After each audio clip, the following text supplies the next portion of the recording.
Почитувани гледачи, го следите серијалот на интервјуа со координаторите на пратеничките групи. Во денешните вести гостин е координаторот на пратеничката група на ВМРО-ДПМН, Никола Мицевски. Координаторе, добре дојдовте во студиото на Собраниски канал. Благодарам на поканата, задоволство ми да бидам присутен тука кај вас. После 4 години пратенички мандат, за кратко почнува предизборна кампања, Собранието привршува со работа. Кога ќе погледнете наназад во изминативе 4 години, беа ова навистина години на предизвици, години во кои се половина мандат речиси помина во ковид пандемија. Требаше да се носат брзи одлуки, тешки одлуки. Како вие гледате на овој мандат? Па добро, вака, кога ќе направиме еден сублимат на овие 4 години, навистина можам да кажам дека ова е еден од потешките мандати и на 10-тиот парламентарен состав во Собранието. Се најдовме во некои природни предизвици кои што се случуваа, да речам, глобално во цел свет.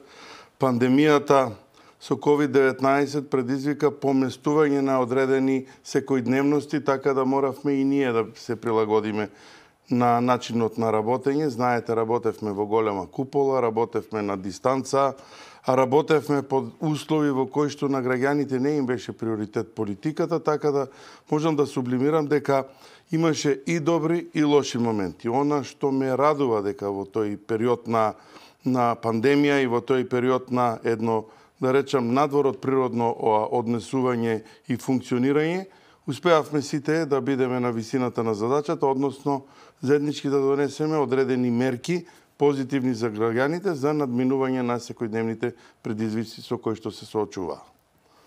Еден од позитивните моменти кои што се круниса на крајот на овој мандат, а траеше речиси 5 години, беше диалогот Жан Моне, кој што заврши со носење на нов деловник, кој што ќе почне да важи за новиот парламентарен состав. Како гледате вие на овој момент и што ќе значи новиот деловник за идните пратеници? Па видете, покрај деловникот имаше и други некои позитивни работи кои што ги донесовме, меѓутоа во оваа политичка какафонија и сивило во кое што се наоѓаме, за жал прединство добиваат некои да речам, негативни работи, отколку оние работи кои што консензуално ги сработивме. Да, се согласувам со вас. Деловникот е една од најпозитивните работи кои што после 5 години и 2 мандатни состави успеавме консензуално да го донесеме.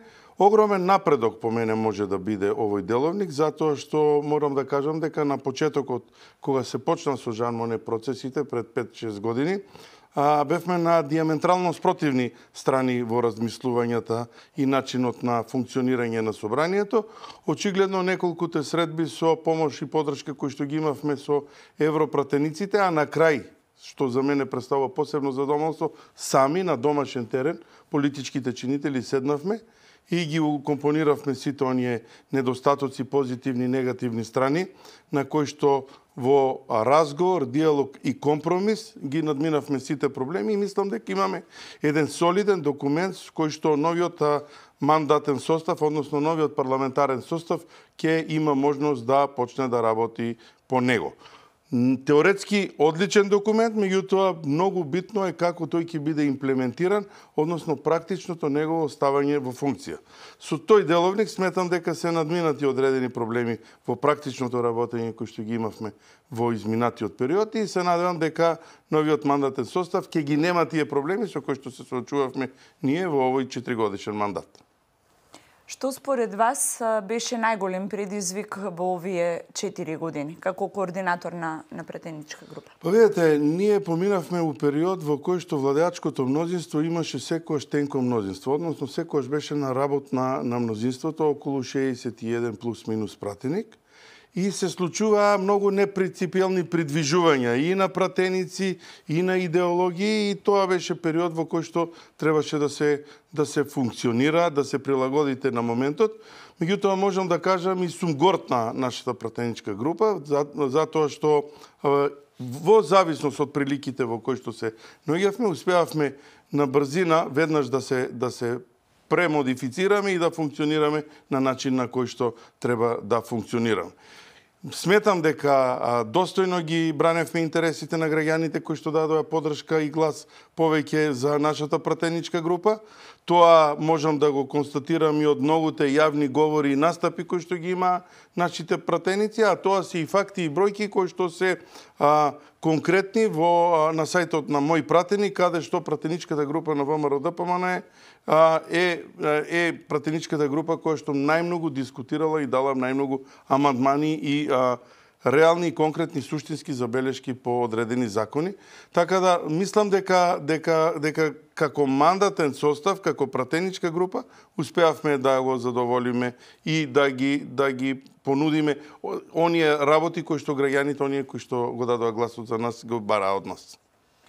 За крај на ова интервју пред нас се и председателски и парламентарни избори кои што се важни генерално за сите партии, и парламентарни и непарламентарни. Очекувате ли фер и демократска кампања? Јас се надевам дека ќе имаме фер и демократска кампања. Тоа е во интерес на демократијата во нашата држава, иако слушаме декларативни заложби од сите политички чинители. Еве, до пред некој ден ние ја немавме комплетирано Државната изборна комисија од политички игри на владеачкото мнозинство, меѓутоа еве, после инсистирање и одредени политички потези на опозицијата, успеавме да ја комплетираме. Добро е да имаме фер, мирни и демократски избори, затоа што, впрочем, и тоа е достигот на демократијата, да можат граѓаните слободно да излезат, да го искажат својот став врз основа на понудените аргументи и програми кои што ги има од страна на граѓаните. Имаме техничка влада, која што по мене лично е нефункционален модел, меѓутоа тоа е што е законско решение кое што мораме сите да го почитуваме. Обврската и одговорноста на владеачкото мнозинство кое што владееше во државата овие 4 години е малку поголема од сите чинители во техничката влада. На крајот на денот се надевам дека ќе имаме позитивни, фер и демократски избори во интерес на напредокот на државата. Координатор Емицевски, ви благодарам што бевте гостин во Собраниското студио. Ви благодарам на поканата. Вас, почитувани гледачи, ви благодарам за вниманието. Останете со нашата програма.